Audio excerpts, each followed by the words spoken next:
Le Grand Soir Sud Radio, Philippe David. Vous êtes bien sur Sud Radio, il est 18h18, la suite du grand journal de Véronique Jacquier. La mobilisation des CRS aujourd'hui, ou plutôt leur grand malaise au moment où justement il y a mobilisation contre la loi travail. Un deuxième jour de grève, au moment où il y a un deuxième jour de mobilisation. Alors pour parler du malaise des CRS, puisqu'évidemment il y a ce contexte de manifestation un petit peu partout en France, et 2000 CRS qui dans ce contexte se font porter pâle. J'accueille Gérald. Bonsoir Gérald. Bonsoir. Vous êtes donc CRS et vous vous êtes fait porter pâle aujourd'hui. Un arrêt maladie, vous êtes allé voir votre médecin ce matin.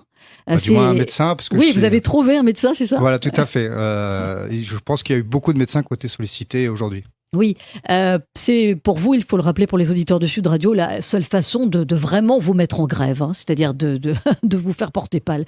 Tout à fait, parce qu'en dehors de nos jours de repos, ou quand on peut se mobiliser sur jour de repos, l'arrêt maladie ou la consultation médicale est le seul moyen de pression qu'on puisse avoir pour nous faire entendre. Alors 2000 CRS en grève, ce n'est pas rien, c'est un chiffre très très important quand même. Je dirais même quasiment historique par rapport à l'ensemble des effectifs employés par jour. Oui. Demain, Gérard Collomb reçoit l'intersyndicale. Demain à 7h30 du matin, Gérard Collomb, le ministre de l'Intérieur, c'est dire à quel point ça chauffe. La cristallisation de votre malaise se fait sur la fiscalisation d'une prime de déplacement, puisqu'il y a quand même, je crois, 180 jours où vous êtes en déplacement par an, ce qui est beaucoup. En moyenne, oui, alors, par compagnie. Voilà, la cristallisation se fait sur ce point, mais le malaise est-il plus large ? Oui, en fait, c'est l'élément déclencheur parce que il y a quand même d'autres points, mais bon, ça date depuis plusieurs années. Les gouvernements se sont enchaînés et des pertes progressives d'acquis petit à petit, mais celui-là, ça a été un petit peu comment dire. Oui, la goutte qui fait déborder. La goutte qui a fait déborder le vase. Et c'est surtout que, au vu des efforts dont on nous demande et dont nous répondons présent. Nous, notre métier, on l'a choisi et on le fait on le fait jusqu'au bout. Là, le gouvernement affiche clairement un très très gros manque de reconnaissance de notre part, de nos efforts fournis depuis ces dernières années. Et ce qui a vraiment été pris très très mal pris, c'est que 2 ou 3 jours après, les députés se votaient l'exonération de ces mêmes cotisations fiscales. Donc je vous cache pas que là, du coup, effectivement, ça a été très très très mal perçu. Mais sur le terrain, dans le quotidien, qu'est-ce qui vous est particulièrement insupportable ? Si on parle des événements récents, il y a donc toutes les manifestations loi travail qui se sont pour la plupart très mal passées. Où nous avons quand même subi beaucoup d'agressions physiques et d'agressions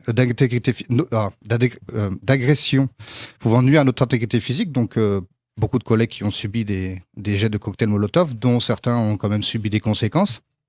Et je parle uniquement des manifestations.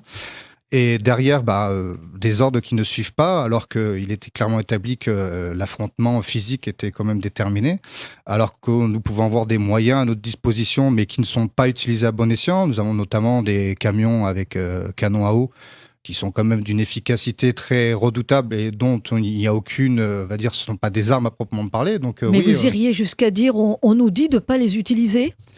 Je dirais qu'on ne sait pas où c'est qu'il y a un manquement. Alors, est-ce que c'est notre hiérarchie directe, c'est-à-dire les chefs d'unité, qui n'osent pas prendre les... Vous savez, il y a en France, il y a ce qu'on appelle le syndrome Malek Ousekine, et que depuis cette histoire, beaucoup de responsables ont peur de prendre des décisions assez fermes pour mettre fin aux événements quand ils sont assez violents.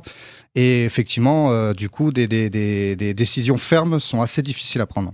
En tout cas, la grève de 2000 CRS aujourd'hui, c'est la deuxième fois que ça se produit en moins d'un mois. Si demain, l'intersyndicale n'est pas entendue par Gérard Collomb, qu'est-ce qui se passe ?